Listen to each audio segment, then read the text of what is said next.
some of the other clues that we're looking for is if this is primered or it has it's been, some of the texture is shot onto the tack strip. Okay. It doesn't mean anything other than the carpet and the padding was taken out before they started doing all the work. But it's also, if it's primered, that's also a way for to cover up pet urine. Number one, it's called sealing the concrete. You seal it with a primer, and or most people do. It's probably not a good idea because it doesn't actually work very well, but a lot of people do. Or if it's a water damage, they'll use Kills. And oh, got you. Right. I don't to hide it. To hide it, yeah, because they think that KILZ actually is going to kill mold, but I don't believe that's actually what the terminology is for. I think it's more of covering stains. Gotcha. But other than that, I mean, I see this little watermark.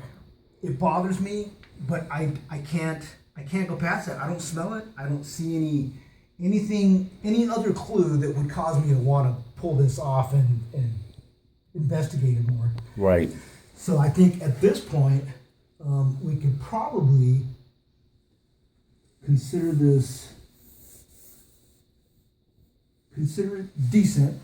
I mean, even if there was a little bit of water back there at one point that got behind there, it doesn't mean that something's gonna grow. Right. It doesn't work that way.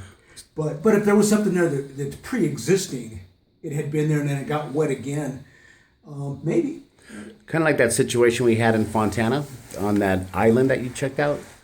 Had just that itty bitty little stain on the outside baseboard, and you looked right at it and said, "Yep, that's definitely gonna have mold back there." And sure enough, boy, you tore that cabinet apart, and it was amazing how much stuff you found back there. Usually, in those situations, a little drip, in my opinion, is a lot more devastating than a full-blown toilet overflow. Something, a slow dripper behind a cabinet or underneath an island can do a lot of damage. By the time you finally notice it, you see maybe on the floor little water on the floor, Right. or the toe kick swelling. You open up the cabinets, and from that point back, it's probably a goner. Yeah, I've still got the pictures from that. I'm gonna post them with this video when I put it out there. And then this is Mike with Restorations. Independent Restorers, my bad. Sorry, it's still early in the morning, everybody. Yeah, Mike with Independent Restorers, giving us a mold inspection. And he's like the most honest guy I've had. You get some old guys that go out there and they just barely look at it and say, "Oh yeah, you've got a problem." They start tearing everything apart. But he's super honest, good prices on his inspections. They're only $175. And he comes out, gives you a great inspection, and he's been done about 3 or 4 for me, and we've only had 1 out of the 3 or the 4 where we've actually had to do something. And actually, when he tore it apart, my client said maybe I should just get a whole new one, and he actually refunded the charge back that he was going to charge her to do the inspection and credit her back almost all the money and just charged her for his time. And a lot of people wouldn't even do that, so he's a really honest, great company. That's right. That's Mike, right there, Mike. Yeah, and she had already been leaning that way anyway, so it kind of worked out really well. Right. Those cabinets had already been skinned before, and those weren't the original ones, and so I knew it was going to be a little bit difficult to try to match. So luckily, she had taken another look at it. She saw it with it completely torn apart and drying out and cleaned and ready to get put back. And she made her choice that she was going to go with new cabinets and a new granite countertop. Yeah, and I'll tell you, I couldn't believe how much mold was behind that island in the wall. It was just like you said it would be without even tearing it apart. You knew what it looked like. It was a matter of looking. Well, when you open a cabinet, it has the bottom deck or shelf or whatever you want to call it. Anytime there's a layer of whatever other than the original, chances are somebody is, maybe they're not trying to hide something, but they're trying to protect that piece of wood because something has happened before. Gotcha. Usually it's not the first thing people think of when they want to do a remodel or an upgrade is let's cover the deck on the cabinet.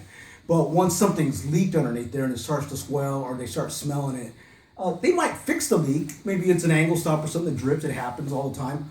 But they dry it up. They'll usually will put some type of a piece of vinyl down there, or they'll paint it semi-gloss paint, something to repel water to keep it from happening in case it does it again, or at least to help to assist in that.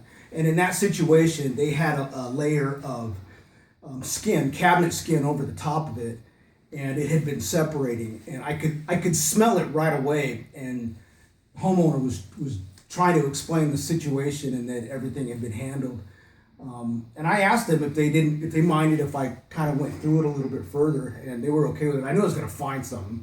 And sure enough, it was underneath the drawers. If you looked up underneath them, there was a lot of growth underneath that and further back. So they took care of whatever you could first see when you opened the doors, but they really didn't go past that. Right. Or anytime you see a primer like a Kills sprayed, you know that there's something underneath that, huh? Yep. Unless they, I mean, if you're gonna do it, do the whole thing and paint it. That way, somebody like me won't be able to tell. Don't just That's do it right there and then stop. Right. And that's what happened. And it was that one was pretty significant. Yeah, it was. I was amazed at how much growth was there. I think it was the dishwasher that was leaking. Or was it that what it was? I think. Could be. Yeah, that was a long time ago. I'm surprised you remember so much about that in such great detail, because that was like 8 months ago. Yeah. Probably. Well, I remember asking the people. Yeah, it was. That was, I think, August. Yeah. Or during the summers. Yeah, maybe around August. I think they told me. Well, they didn't speak English, and I don't speak Spanish, so we kind of we were doing the charades thing, and I believe they said that it was an angle stop, but it could very likely, since it's an island and there's a dishwasher there, any of those are possibilities. It happens all the time, and you're not always going to get mold because of a leak. More than, well, I mean, if you had a drain drip, and probably those are going to be your higher chances of getting some type of growth. Just the pure nature of the contaminants. You know, it's dirty water to begin with. Or if it's hot water, if you have really hot water that's a slow dripper, usually you'll get some type of a fungus starting to build up pretty quick. But it doesn't hide very well. You'll see it or you smell it, and then if that happens, start looking around because you'll find it. Well, you must have a nose for this, because I didn't smell anything. Well, I don't smell anything in this one. Right. I was going with the visual, especially since we saw that the water heater in the garage had some water staining. Wasn't much. Very common.